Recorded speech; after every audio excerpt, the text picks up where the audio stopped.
Friends, आज की short analysis में हम डिस्कस करेंगे मैक्लॉयड रसेल स्टॉक के ऊपर। दोस्तों, ये स्टॉक अगर आप देखो तो दिसंबर 2024 से करेक्शन के अंदर चल रहा है। ओवरऑल अगर आप देखो तो ये स्टॉक ने 2 महीने पूरे करेक्शन में बिता दिए और करेक्शन में भी दोस्तों स्टॉक ने यहाँ पर दोनों तरह का करेक्शन दिया, प्राइस वाइज, टाइम वाइज दोनों।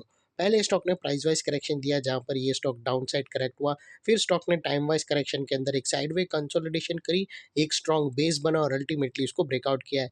और दोस्तों, ये स्टॉक के अंदर मल्टीपल पॉजिटिव फैक्टर्स भी ट्रिगर हुए हैं, जिसके तहत ये स्टॉक करंट लेवल से अपसाइड में 12 to 14% रनअप दे सकता है।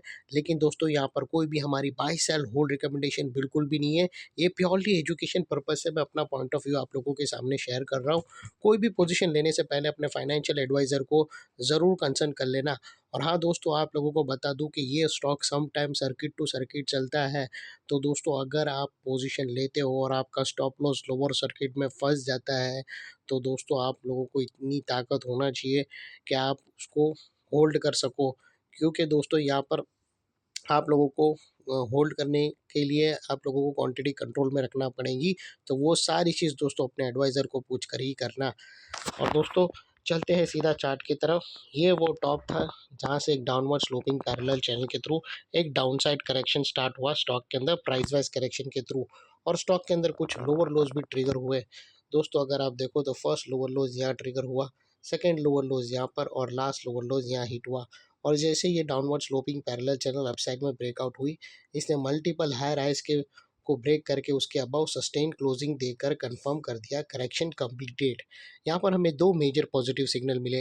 पहले तो इसने डाउनवर्ड स्लोपिंग पैरेलल चैनल को अपसाइड में ब्रेक किया। सेकेंडली, इसके जो लोअर लोस थे वो हाई राइज में शिफ्ट हुए क्लोजिंग बेसिस पे, जो हमें कंफर्म करता है कि स्टॉक के अंदर बॉटम लग गई है। अपसाइड मोमेंटम के लिए ये स्टॉक रेडी है एज लॉन्ग एज इसके लोअर लोस प्रोटेक्टेड है। और दोस्तों, बात कर लेते हैं यहाँ पर डाइवर्शन की। तो फ्रेंड्स, अगर आप RSI डालकर चेक करो तो आपको यहाँ पर क्लियरली पॉजिटिव डाइवर्शन विटनेस होगी। प्राइस एक्शन के जो लास्ट लोअर लो स्विंग अगर आप देखो तो वो एक ही एंगल पे फ्लैट है दोस्तों।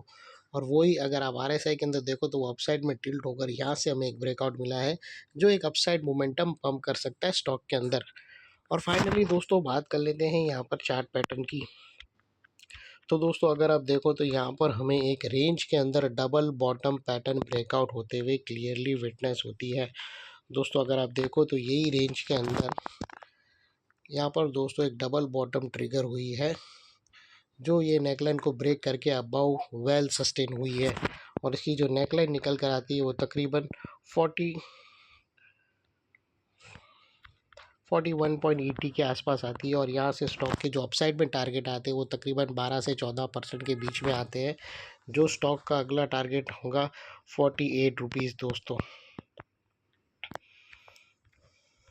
और दोस्तों, अगर ये स्टॉक 52 के ऊपर क्लोजिंग देगा तो ये स्टॉक के अंदर और भी फर्दर अपसाइड मोमेंटम में आ सकता है, जिसके बाद ये स्टॉक के टारगेट फिर से अपसाइड में रिवाइज्ड होंगे।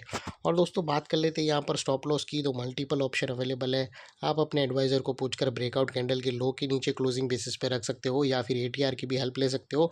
जैसा मैंने आप लोगों को बताया दोस्तों कि सम टाइम लोअर सर्किट में भी चलता है, तो आपका स्टॉप लॉस अगर लोअर सर्किट में फंस जाता है तो वो लिहाज से दोस्तों अपने एडवाइज़र को पूछकर क्वांटिटी कंट्रोल में रख कर ही अगर पोजीशन लेना हो तो ही लेना।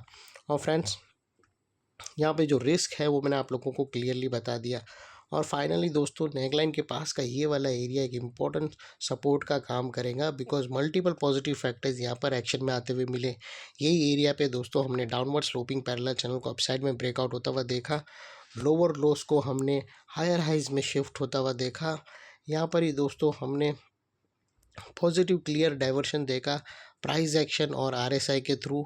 और यहाँ पर ही दोस्तों हमने एक double pattern breakout, double bottom pattern भी ब्रेकआउट होते हुए मिली। तो वो लिहाज से नेकलाइन का ये एरिया जो अभी तक एक रेजिस्टेंस था वो अल्टीमेटली स्ट्रॉन्ग सपोर्ट बनकर खड़ा है।